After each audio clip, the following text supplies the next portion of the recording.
Hi, everyone, and welcome to another edition of Harbour from Home. My name is David Brunel, and I'm a Special Events Coordinator at Discovery Harbour. And today we're going to talk about the British musket. The establishments at Penetanguishene had a long-standing British presence. From 1828 to 1856, the British had a military base station in Penetanguishene. And of course, the musket, which is a long-standing firearm of the British Army, especially the Flintlock musket, would have been present at Discovery Harbour. Today we're going to talk about the musket. We're going to talk about the firing mechanism and basically lots of details and little tidbits about the musket, how long it's been used for, how it functions, et cetera down the line. The British musket, or let's say the Flintlock musket, was long-standing in the British Army from about the early 1700s right into about the mid-1800s. It's a very easy, practical weapon. It's only right-handed. There were no left-handed people in the British Army. And it works basically on a flintstone, which is the one that is located here in the mechanism. But it's basically a flint. It strikes steel right here on the frizzen, and then it fires a mechanism. Actually, it takes 2 explosions to fire off a flintlock musket. So once this falls, scrapes, basically the sparks or ambers fall into the little touch pan here. There's a little hole that fires here, and then it fires off the musket itself.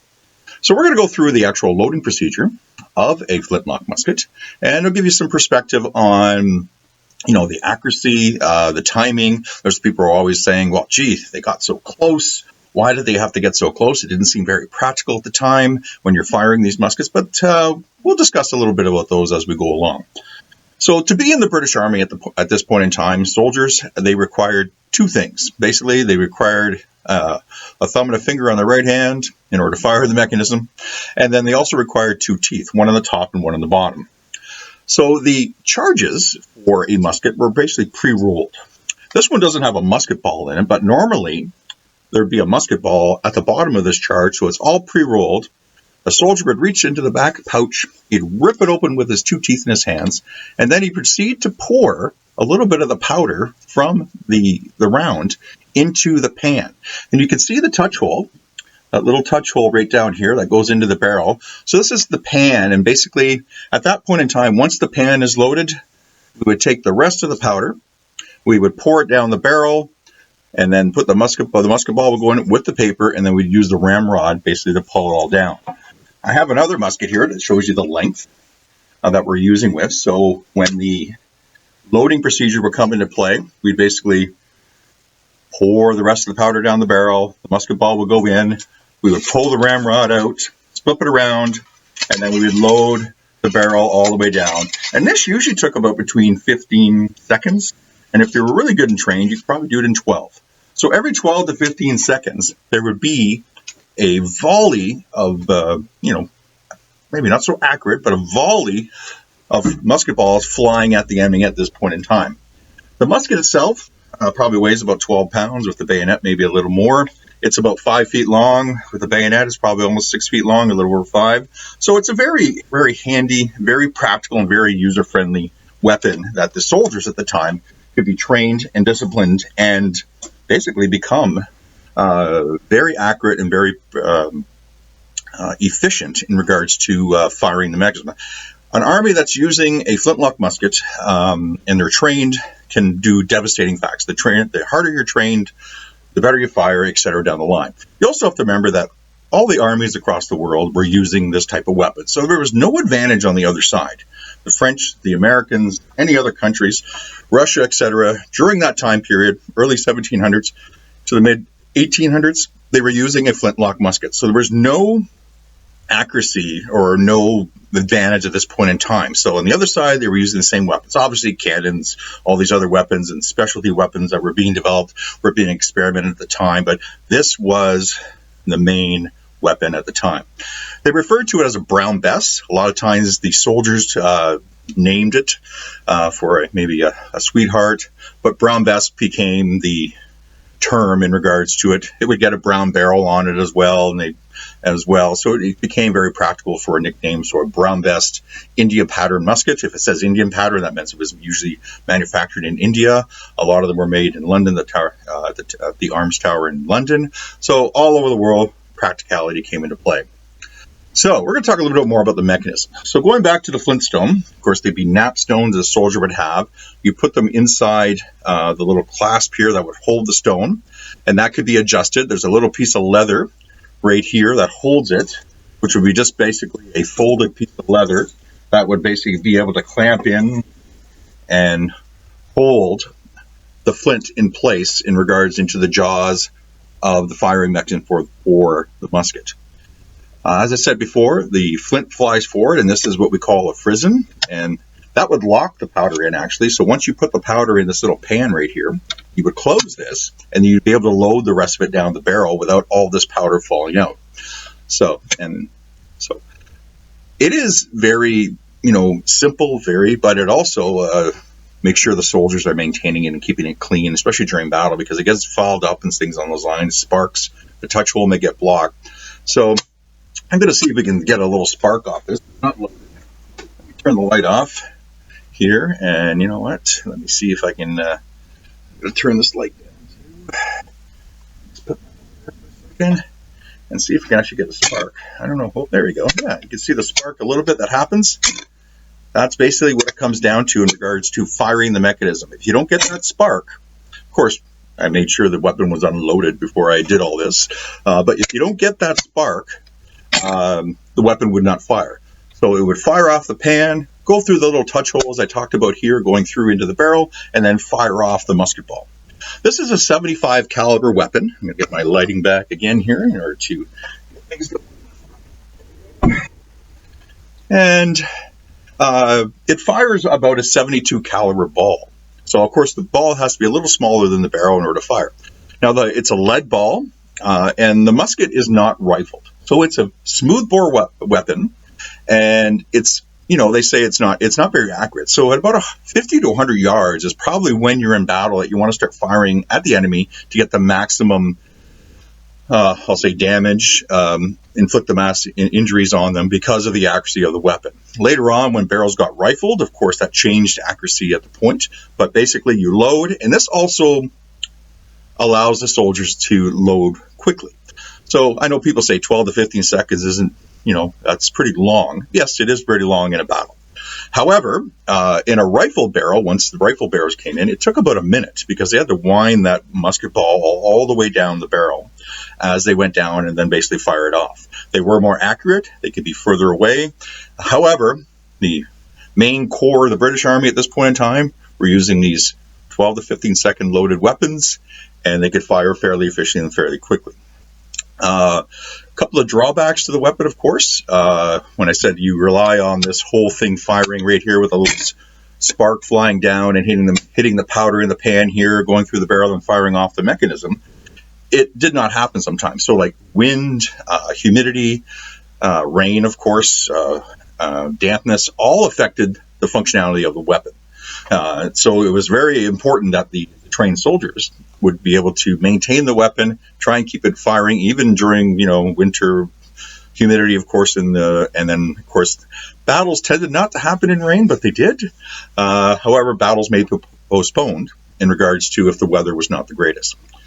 So we had, they estimated it was probably about a 60% firing rate. So 40% of the time there may be a misfire. And with that, there were things to actually help the soldier to maintain their weapon.